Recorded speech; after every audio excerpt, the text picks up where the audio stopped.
गेले 8 दिवस झाले आपले काही व्हिडिओ येतच नाही इंस्टाग्रामला, यूट्यूबला. तर भरपूर जणांचे मला मेसेज येत आहेत किंवा मला असं समोरसुद्धा विचारत आहेत की नाही का, तू व्हिडिओज वगैरे का सोडत नाही, आम्ही वाट बघतोय, तू तू का सोडत नाही, आता खूप दिवस झाले, का सोडून टाकलंस. तर असं काहीच नाही आहे, मी सोडलं वगैरे नाही, हे माझं काम आहे, ते मला करावंच लागणार आहे. सो मला आहे ना 2-4 दिवस झालं खूप जास्त ताप वगैरे होता, सर्दी खोकला. तर लॉंग व्हिडिओमध्ये मी तुम्हाला सांगेलच मी का आजारी होते. तर त्यामुळे ना मला व्हिडिओज वगैरे काहीच काढता आलेले नाही.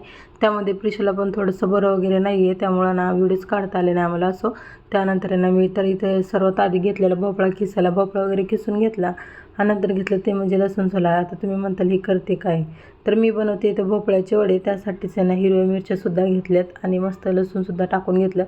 चवीनुसार त्यामध्ये मीठ टाकलं, सर्व असं मिक्सरला बारीक वाटून घेतलं. मी तर मिक्सरला इथं वाटत होते, पण प्रिशाचं मात्र वेगळंच काहीतरी चालू होतं. असो त्यानंतर आहे ना मिक्सरला वाटून घेतला. तेच मग वाटलेला मसाला आहे ना मी ह्या भोपळ्यामध्ये टाकून घेतलं, मिक्स करून घेतलं. त्यानंतर लागेल तसं गव्हाचं पीठ त्यामध्ये ॲड करत गेले.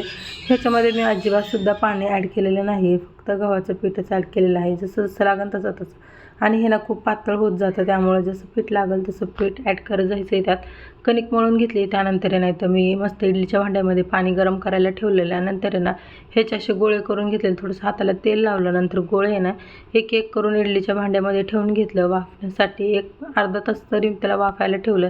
छान असं ते वाफूनसुद्धा झालेलं होतं. मग ते सर्व खाली घेतलं आणि कट करायला घेतलं.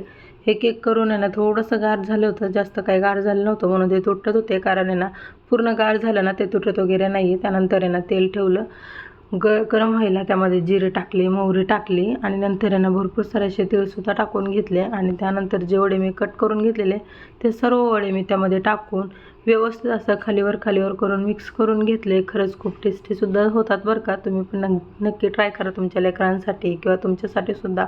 मी नाश्त्यासाठी आमच्यासाठी बनवलेलं.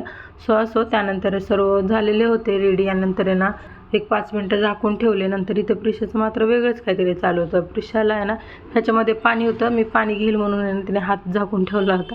त्यानंतर इथे छान गरम गरम वडेसुद्धा झालेले आणि खरंच प्रिशाला खूप जास्त आवडले. त्यानंतर आमच्यासाठी ना टोमॅटो सॉस सोबतच खाल्ला आम्ही.